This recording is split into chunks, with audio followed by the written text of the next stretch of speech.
Hold on to your hats, folks. This is going to be a good one. It's important to have this debate based on facts.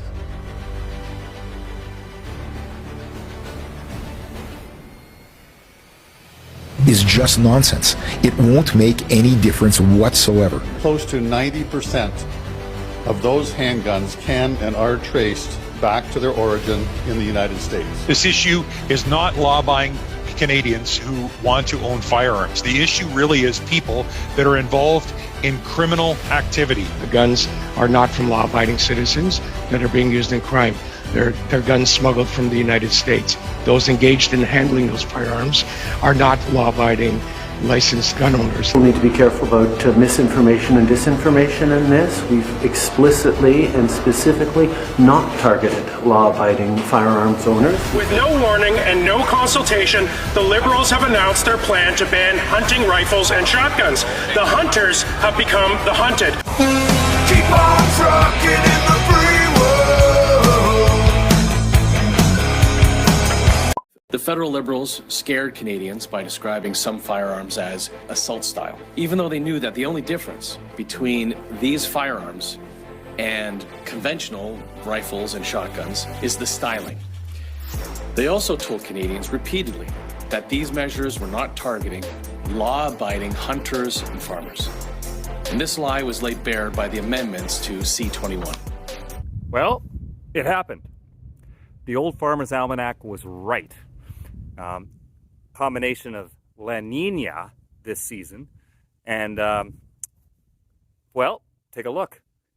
I'm in BC, on the west coast, on an island, and we got snow as if we were in the BC interior or anywhere east of the Rockies. And this is real snow. This is, like, take a look. This is powder snow, like, you know, dry snow. So it's awesome. I guess that's the word I'm looking for. This is really cool. It feels like I'm living on a ski hill again, which I did many years ago. And it's about 40 centimeters or so, and it's all going to disappear in a few days. The temperatures are going to go right back up again. This all came from a system that pushed up from Washington State, and it brought cold air and precipitation. And it was cold enough that it fell as snow instead of rain like it normally does here. So, yeah, this is quite something. Take a look at my yard. My yard hasn't looked this clean for months. That's because all the junk is covered up in snow right now.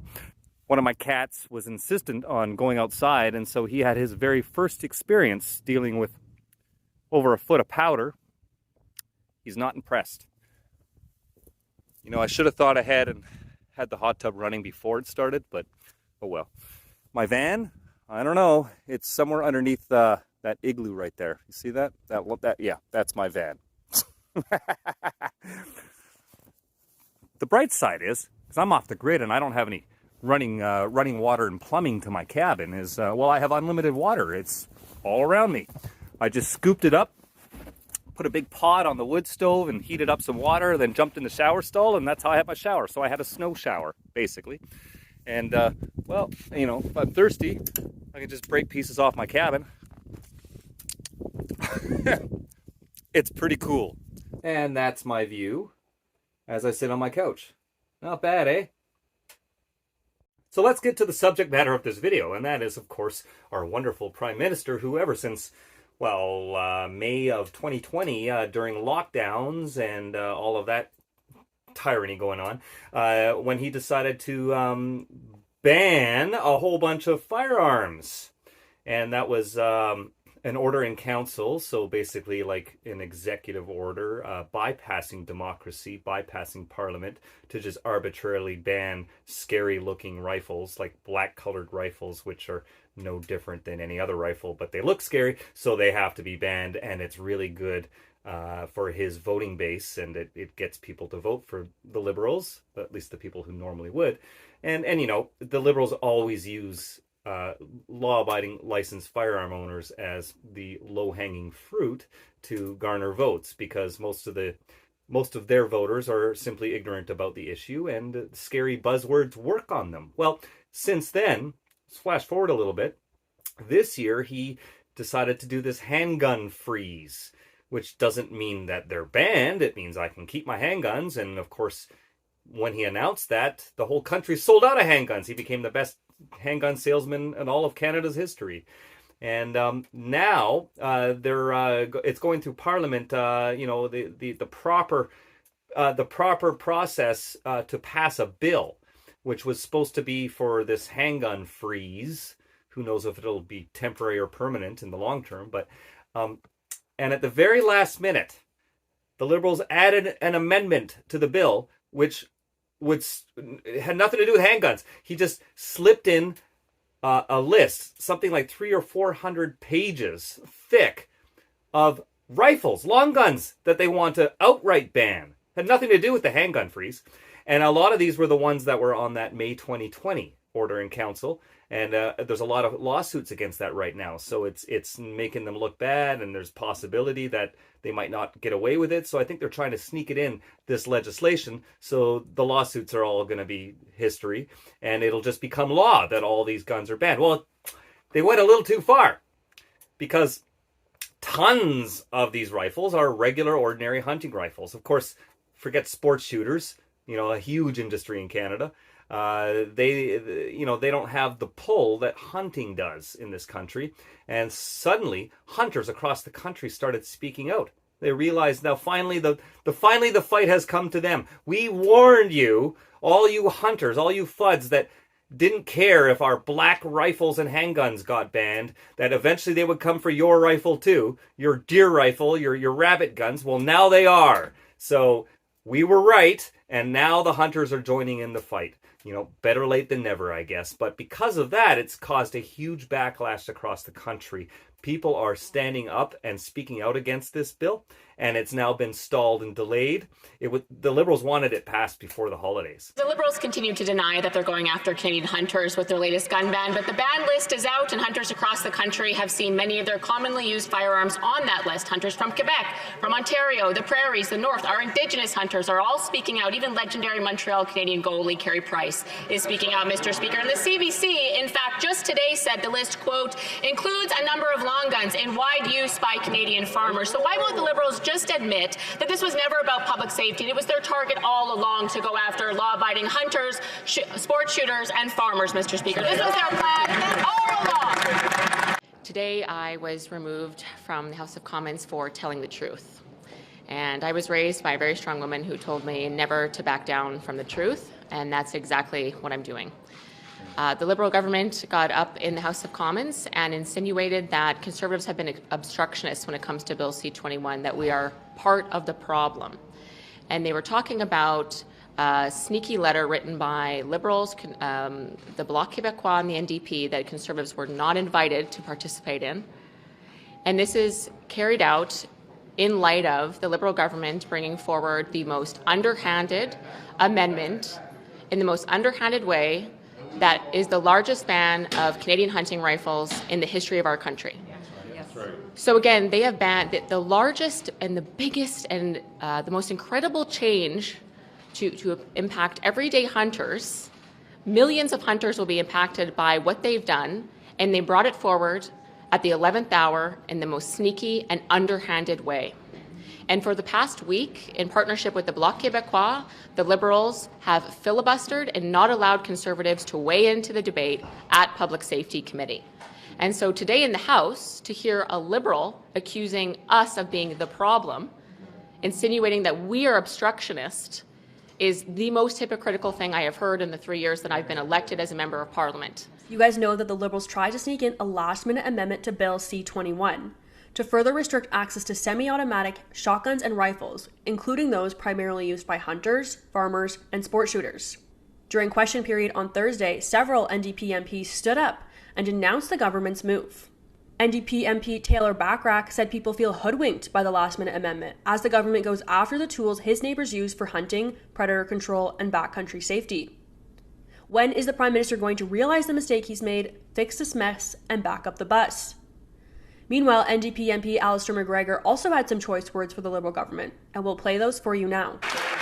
Mr. Speaker, the government's proposed amendment to C21 has become a textbook case on what not to do.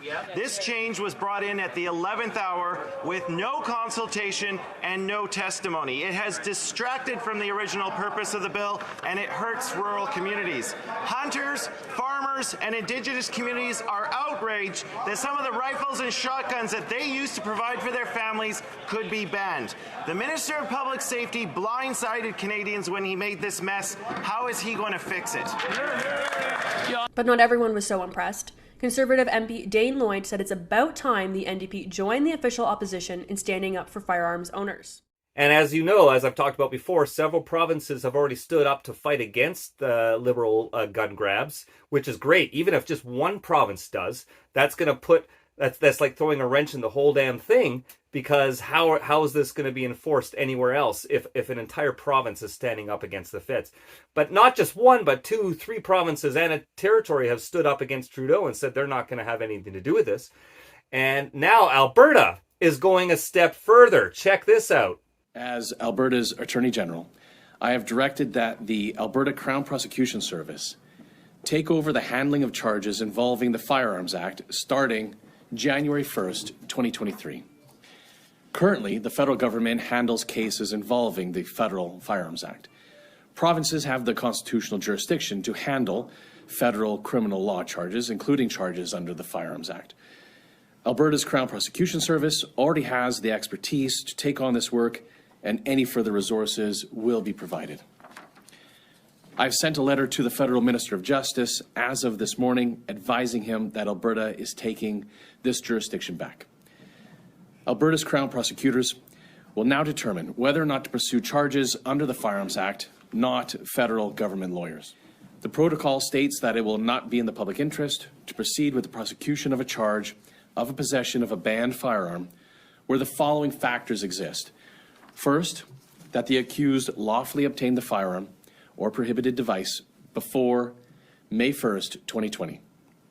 Second, that the firearm or prohibited device was reclassified as prohibited on May 1st, 2020. And then third, the accused has not been charged with any other offense in relation to the possession or use of that firearm. The precious resources taxpayers entrust to us are not unlimited, and we must direct them to where they will do the most good. This means rejecting measures that are founded on sensationalistic calls for restrictions that are costly, ineffective, and lacking in any evidentiary basis. Albertans and other Canadians want problems solved, not used as wedge issues to divide us for narrow partisan political purposes. Originally, when Bill C21 was proposed, they had this fig leaf that they were trying to claim that this had nothing to do with targeting hunters or farmers or sports shooters. And I think we've seen that fig leaf being taken away with these proposed amendments. This is very political. This is not about targeting safety. This is not about targeting reducing gun crime. They're proposing to remove mandatory minimums for a variety of offenses, including weapons trafficking. They are failing to do anything about the illegal smuggling of firearms across the border. If this is about keeping our community safe, there are a lot more reasonable measures that need to be taken before or instead of the proposed ban on firearms that are included in the OIC, but also in C21 and those most recent proposed amendments. Even some Liberal MPs are speaking out against the bill now, and members of the NDP and the Bloc are even speaking out against this bill. Indigenous groups, First Nations across Canada are getting upset. This is just making the Liberals look terrible. So they're in damage control mode now. And the Conservatives have been doing their best to get this bill stopped, get these amendments thrown out. And it looks like now it may drag on through next year. So it's definitely not happening before the holidays. So we're winning, guys. We're actually winning this. Thanks to all the hunters and the First Nations and the opposition actually getting on board with this righteous fight against the Liberals and their rampant misinformation. Whenever they say terms like assault style, or Marco Mendocino keeps going on TV now and saying, oh, we're just trying to target AR-15 type of rifles. You know, all he has to do is say the word AR-15 and all the Liberal voters are like, oh yeah, this is a good thing then, right? You know, never mind that hundreds of these rifles are Grandpa Joe's hunting rifles. AR-15 style. Again, styling has nothing to do with functionality, but never mind. It's impossible to get that through these people's heads. The Liberals know this, but the people they want to support this bill, the Liberal voters don't understand this, and they'll never get it through their head. They're just like, guns are bad. You know, they're mostly city dwellers. This is incredible pushback. Even one of the biggest goalies in the NHL, Carey Price, spoke out about it. Canadians' goalie Carey Price is known to be a man of very few words, but he made a statement over the weekend, and those words he spoke are now making headlines right across the country. Price has stepped out of hockey and taken a position against the Trudeau government's latest gun control bill, and he's publicly supporting a controversial gun lobby organization. Stéphane Giroux has the story.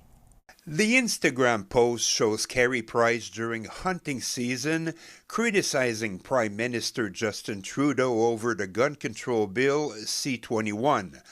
Price also expresses support for the Canadian Coalition for Firearms Rights. And of course, the Liberal-controlled and funded mainstream media tried to smear Carey Price and turn it around and tried to create backlash against him. But what really happened?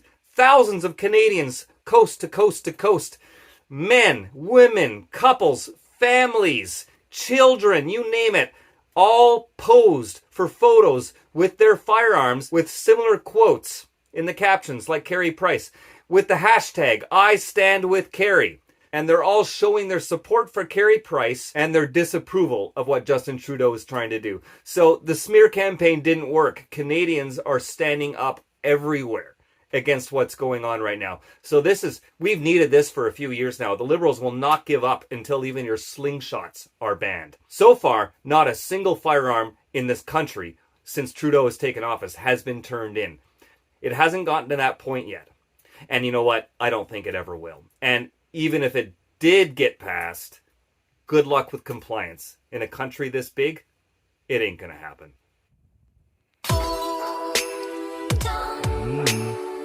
My pretty boy.